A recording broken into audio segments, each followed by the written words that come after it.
नमस्कार दर्शक बंधु आज जून 26 तारिख गुरुवार आज दिन जाकर टॉप 10 गुरुत्वपूर्ण खबर उपर आसंतु नजर पकेइबा। देश विदेश आरंभ करी ओडिशार समस्त गुरुत्वपूर्ण खबर जानिपारे यही चैनल माध्यम आपको अनुरोध भिडियोटी को शेष जाए निश्चित देखिए मात्र किछि समय मध्य जानिपारे आज दिन संपूर्ण खबर हेले ता पूर्व भिडियो भल लगे भिडियो गोटे लाइक करी कमेंट करेंगे आ तले थिबा सब्सक्राइब बटन प्रेस करी पाखरे थिबा बेल आइकन को सेट करी नेबे हमर लेटेस्ट न्यूज सर्वप्रथमे देखिबा पई। तो एबे आसंतु संपूर्ण खबर उपर नजर पकेइबा। आजिर प्रथम खबर ओडिशा ग्राम बैंक कुचई शाखार बंधुक देखाई लक्षाधिक टंका लुट 6 जन दुर्बृत्त हठात बैंक रे पशि कर्मचारी को बंधुक देखाई कैश काउंटर रु लुटि नेले टंका। खबर पाई पुलिस पहुंची घटनार तदंत करुछि। मंगलवार अपराह्न 3टा पाखापाखि 5 जन दुर्बृत्त बैंक भितर पशिथिले बंधुक देखाई ग्राहक मानकु ठिया हेबाकु कहिथिले। तापरे बैंक मैनेजरक मथारे बंधुक लगाई प्रथमे मोबाइल फोन नेइथिले तापरे टंका नेबा परे बाहर पटु ताला पकाई चली जाइथिले। कर्मचारी मोबाइल और चाबी तले पकाई देई पळाइथिले। 6 रु 8 लाख टंका लुट होइछि बोली बैंक मैनेजर कहिसंती। निरीक्षण पर प्रकृत टंकार परिमाण जणा पड़ियो बोली कहिसंती। दुर्बृत्त माने प्रमाण नष्ट पाई हार्ड डिस्क नै जाइथिबार जणा पड़िछि। घटनास्थल रे कुलियणा पुलिस एसडीपी और सदर थाना आईआईसी पहुंची घटनार तदंत करुछंती। नंबर 2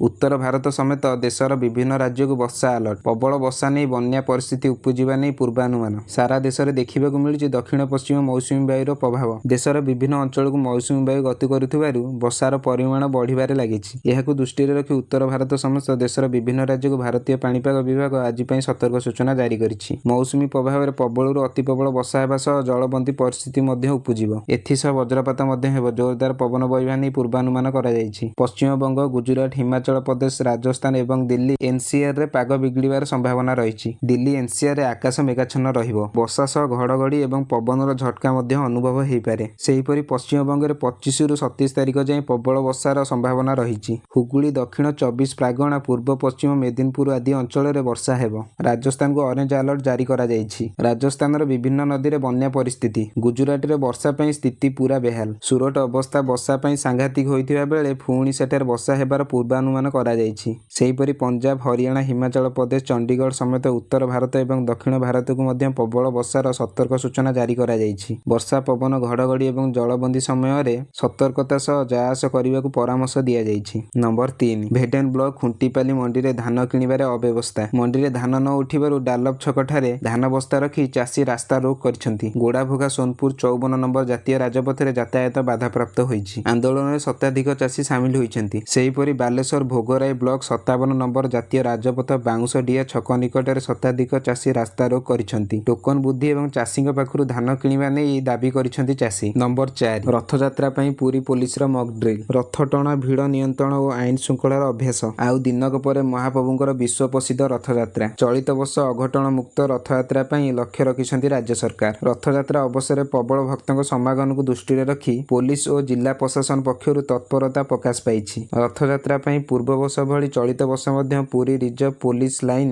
पड़िया ठारे रथ टणार मॉकड्रिल करा जायछि। विशेष करी 3 थर रथ सुरक्षा रथर इनर और आउटर कर्डन जेनेराल कर्डन दायित्व जेउ पुलिस अधिकारी और कर्मचारी रहिबे सेही मानुकु ही एही मॉकड्रिल करा जाउथिला। एडीजी संजय कुमार निजे एही मॉकड्रिल रो समीक्षा करिथिले। रथयात्रा भली अबिकल रथ टणार डेमो करा जाउथिला। 3टी पुलिस जीप 3टी रथ भाबे निया जाई कर्डन मध्य रे करा जाइथिला। नंबर 5 बासहीन को जमी देबे सरकार। डिसेंबर 31 सुधा चिन्हट पई सबु जिलापाल को निर्देश। राज्य रे जणे हिले भी केही बासहीन रहिबे नाही। एही लक्ष्य नै राजस्व विभाग पक्षरु एही स्वतंत्र पदक्षेप ग्रहण करा जाइछि। पूर्व सरकार बासहीन को नै जेउ सर्वे करिथिला तार संज्ञा बदला जाई नूतन संशोधित बासहीन संज्ञा अनुଯାयी पुनर्बार बासहीन चिन्हट करने सरकारक पक्षरु सबु जिलापाल को निर्देश जारी होइछि। सरकारक निर्देश क्रमे चलित वर्ष डिसेंबर सुधा बासहीन चिन्हट प्रक्रिया शेष हेब। एही संक्रांत राजस्व विभाग अतिरिक्त मुख्य शासन सचिव देवरंजन कुमार सिंह सबु जिलापाल को चलित मास 19 रे प्रदान करथिबा पत्र दर्शाइछंती जे राज्य सरकार एबे बासहीन को थैथान करिया पई सर्वाधिक प्राथमिकता देउछंती। प्राथमिक पर्यायर राज्यर समस्त ग्रामांचल रे केते बासहीन रहिछंती ଅଛନ୍ତି ସେମାନଙ୍କୁ ଚିହ୍ନଟ କରିବା ଆବଶ୍ୟକ ରହିଛି। ଏହାପରେ ସେମାନଙ୍କୁ ବସୁନ୍ଧରାରେ ସାମିଲ କରାଯିବା ଲାଗି ସରକାର ନିଷ୍ପତ୍ତି ନେଇଛନ୍ତି। ସରକାରଙ୍କ ପୂର୍ବ ନିଷ୍ପତ୍ତି ଅନୁଯାୟୀ 2024 ଅଗଷ୍ଟ 16ରୁ ବାସହୀନଙ୍କ ସର୍ଭେ କରାଯାଇଥିଲା। ଏହି କାର୍ଯ୍ୟ ଅକ୍ଟୋବର 30 ପର୍ଯ୍ୟନ୍ତ ଚାଲିଥିଲା। ସର୍ଭେ ପରେ ବାସହୀନଙ୍କୁ ବସୁନ୍ଧରାରେ ସାମିଲ କରାଯାଉଛି। ନମ୍ବର 6 ପ୍ରବଳ ବର୍ଷାରେ ବେହାଲ ବାଲେଶ୍ୱର। ଟାଟା ପାୱାରରେ ବଡ଼ ଅଘଟଣ, ପାଚେରୀ ଭୁଶୁଡ଼ି ଜଣେ ମୃତ।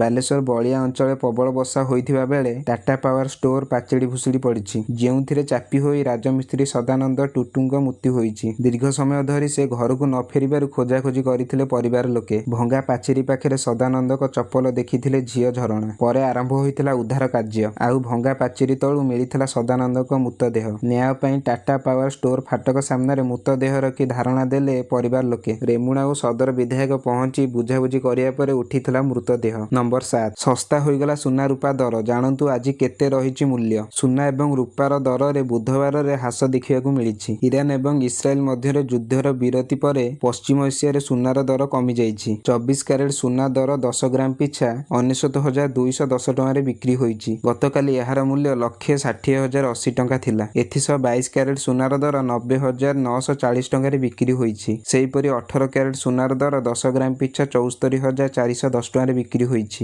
ଆଜି ରୂପାର ଦର କିଲୋଗ୍ରାମ ପିଛା 1,08,900 ଟଙ୍କା ରହିଛି। ଗୋଟିଏ ଦିନ ପୂର୍ବରୁ ରୂପାର ମୂଲ୍ୟ କିଲୋଗ୍ରାମ ପିଛା 1,09,000 ଟଙ୍କା ଥିଲା। ଜାତୀୟ ରାଜଧାନୀ ଦିଲ୍ଲୀରେ 24 କ୍ୟାରେଟ ସୁନା ଆଜି 10 ଗ୍ରାମ ପିଛା 99,360 ଟଙ୍କାରେ ବିକ୍ରି ହୋଇଛି। ସେହିପରି 22 କ୍ୟାରେଟ ସୁନା 10 ଗ୍ରାମ ପିଛା 91,090 ଟଙ୍କା ରହିଛି। 18 କ୍ୟାରେଟ ସୁନାର ଦର 10 ଗ୍ରାମ ପିଛା 74,530 ଟଙ୍କାରେ କାରବାର ହେଉଛି। ଆଜି ଭୁବନେଶ୍ୱରରେ 22 କ୍ୟାରେଟ ସୁନାର ଦର 10 ଗ୍ରାମ ପିଛା 99,950 ଟଙ୍କା ବିକ୍ରି ହୋଇଛି। ସେହିଭଳି 22 କ୍ୟାରେଟ ସୁନାର ଦର 10 ଗ୍ରାମ ପିଛା 90,700 ଟଙ୍କାରେ ବିକ୍ରି ହୋଇଛି। ନମ୍ବର 8 ଜୁଲାଇ ପହିଲାରୁ ମହଙ୍ଗା ହୋଇପାରେ ରେଳ ଭଡ଼ା, 20 ଟଙ୍କା ମହଙ୍ଗା ହେବ 10,000 କିମି ଏସି ଯାତ୍ରା। Non AC mail express train ଭଡ଼ା କିଲୋମିଟର ପିଛା 1 ପଇସା ଏବଂ ଏସି କ୍ଲାସ ଭଡ଼ା କିଲୋମିଟର ପିଛା 2 ପଇସା ବଢ଼ିବ। ଏକ ଗଣମାଧ୍ୟମ ରିପୋର୍ଟରୁ ଏହା ଜଣାପଡ଼ିଛି। ଏହି ସଂଶୋଧନ ଜୁଲାଇ ପହିଲାରୁ ଲାଗୁ ହେବ। ଏହି ତାରିଖ ପରେ ଟିକେଟ ବୁକିଂ କରିବା ଉପରେ ନୂଆ ଦର ହିସାବରେ ଭଡ଼ା ଦେବାକୁ ପଡ଼ିବ। ଅନ୍ତିମ ଥର ପାଇଁ ରେଳପଥ 2020ରେ ଭଡ଼ା ବଢ଼ାଇଥିଲା। ବର୍ଦ୍ଧିତ ଖର୍ଚ୍ଚ ଏବଂ ରକ୍ଷଣାବେକ୍ଷଣ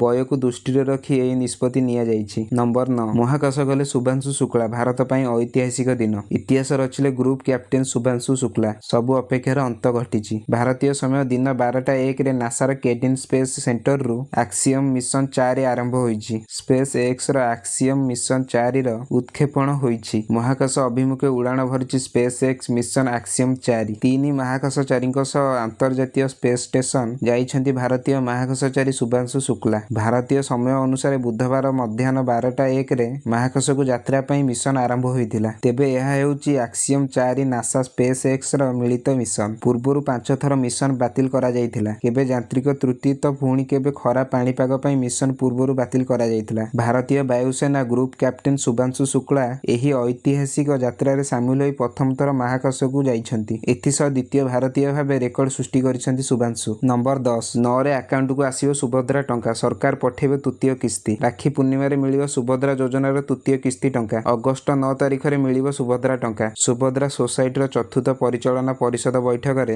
ଏନେଇ ଦିଆଯାଇଥିବା ପ୍ରସ୍ତାବ ଗୃହୀତ ହୋଇଥିବା ସୂଚନା, ଯେଉଁଥିରେ ଅଗଷ୍ଟ 9ରେ ତୃତୀୟ କିସ୍ତି ପ୍ରଦାନ ପ୍ରସ୍ତାବକୁ ଅନୁମୋଦନ କରାଯାଇଛି। ଆଗାମୀ ଦିନରେ ସୁଭଦ୍ରା ସର୍ଭେରେ ସାମିଲ ହୋଇପାରିବେ କଲେଜ ଛାତ୍ରୀ। ଆଜି ବସିଥିବା ବୈଠକରେ ନିଷ୍ପତ୍ତି ପୂର୍ବରୁ ସୁଭଦ୍ରା ହିତାଧିକାରୀ ଯେଉଁମାନେ ଟଙ୍କା ପାଇବାରୁ ବଞ୍ଚିତ ଅଛନ୍ତି ସେମାନଙ୍କ ପାଇଁ ସର୍ଭେ ହେବ ବୋଲି କହିଥିଲେ ଉପମୁଖ୍ୟମନ୍ତ୍ରୀ ପ୍ରଭାତୀ ପରିଡ଼ା। ସୁଭଦ୍ରା ହିତାଧିକାରୀ ସର୍ଭେରେ କଲେଜ ଛାତ୍ରୀ ମଧ୍ୟ ସାମିଲ ହୋଇପାରିବେ ବୋଲି ବୈଠକରେ ନିଷ୍ପତ୍ତି ହୋଇଛି। ଯେଉଁମାନେ ଯୋଗ୍ୟ ସେମାନଙ୍କୁ ସୁଭଦ୍ରା ଟଙ୍କା ମିଳିବ। ସୁଭଦ୍ରା ସୋସାଇଟି ପରିଚାଳନା ପରିଷଦ ବୈଠକରେ ଏହି ନିଷ୍ପତ୍ତି ନିଆଯାଇଛି। ପଞ୍ଜୀକରଣ ପରେ ଆପଆଉଟ୍ ହୋଇଥିବା ମହିଳାଙ୍କୁ ସମ୍ବୋଧିତ କରାଯିବ। ସୁଭଦ୍ରା ହେଲ୍ପ ଡେସ୍କ ଆଉ 3 ମାସ ବୃଦ୍ଧି କରିବାକୁ ବୈଠକରେ ନିଷ୍ପତ୍ତି ହୋଇଥିବା ସୂଚନା ମିଳିଛି। ଭିଡ଼ିଓକୁ ସମ୍ପୂର୍ଣ୍ଣ ଭାବେ ଦେଖିଥିବାରୁ ଆପଣଙ୍କୁ ଧନ୍ୟବାଦ। ଯଦି ଆପଣ ଏହିଭଳିଆ ଲାଟେଷ୍ଟ ବ୍ରେକିଂ ନ୍ୟୁଜ୍ ଦେଖିବାକୁ ଚାହାନ୍ତି ତେବେ ଆମ ଚ୍ୟାନେଲରେ ଯୋଡ଼ି ହୋଇ ରୁହନ୍ତୁ। ଚ୍ୟାନେଲକୁ ସବସ୍କ୍ରାଇବ କରି ପାଖରେ ଥିବା ବେଲ୍ ଆଇକନକୁ ଅଲ୍ ଉପରେ କ୍ଲିକ୍ କରିବାକୁ ଜମାରୁ ବି ଭୁଲିବେ ନାହିଁ। ଯଦି ଆପଣ ଅଲ୍ ଉପରେ କ୍ଲିକ୍ କରିବେ ତାହେଲେ ଆପଣ ଆମ ଚ୍ୟାନେଲ ମାଧ୍ୟମରେ ସବୁବେଳେ ଲାଟେଷ୍ଟ ବ୍ରେକିଂ ନ୍ୟୁଜ୍ ଦେଖିପାରିବେ ଆଉ ସବୁବେଳେ ସଠିକ୍ ସୂଚନା ଆମ ଚ୍ୟାନେଲ ମାଧ୍ୟମରୁ ପାଇପାରିବେ।